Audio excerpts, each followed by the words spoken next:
Are open borders a good idea?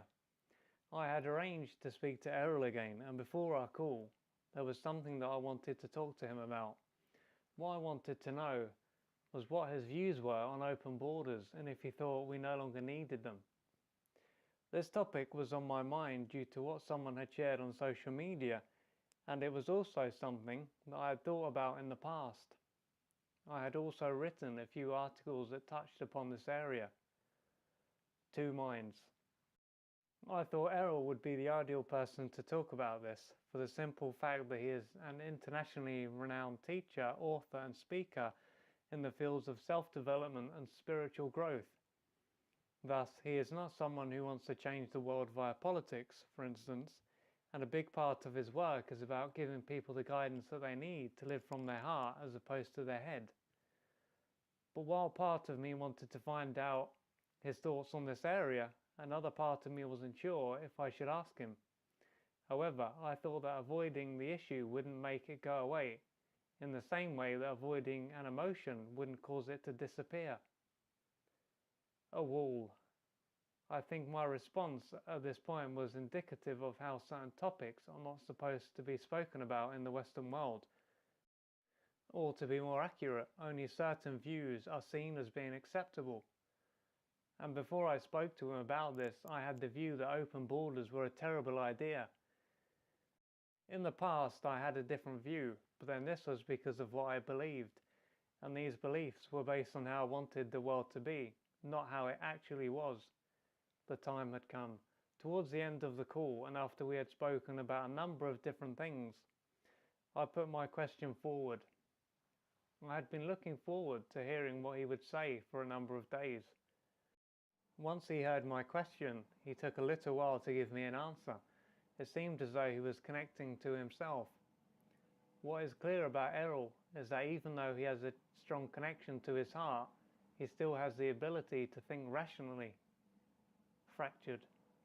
He ended up talking about how so many people live in their head and not their heart, thereby causing them to see everything as separate.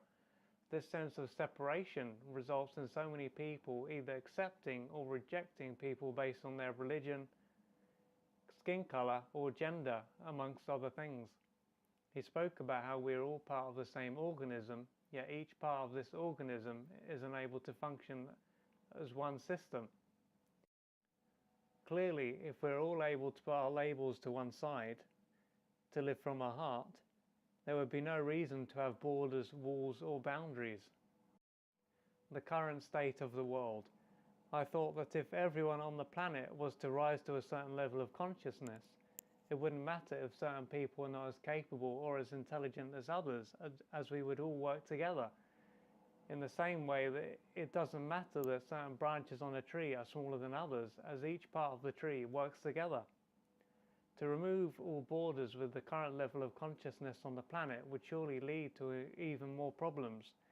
Instead of one country fighting another, the people within a country would constantly be fighting amongst themselves, one person at a time. I currently believe that the only way that we will experience heaven on earth is by what happens at an individual level.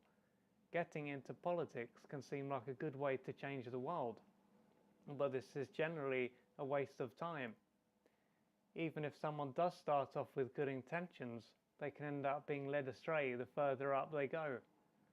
I also get the impression that the political realm is full of people who are completely estranged from their heart and their ability to think critically. At the source. When I connect to my own heart, there is no need for me to label anything, and this means that I'm able to just be and to realize my connection with all that is. On the other hand, if I go into my head, I see everything as separate and I have the need to judge things. Through talking about this topic and hearing Errol's views, it made me think about how important the heart is when it comes to living in a world without borders. If you would like to find out more about Errol and the services that he offers, please go to www.sourceawakening.com.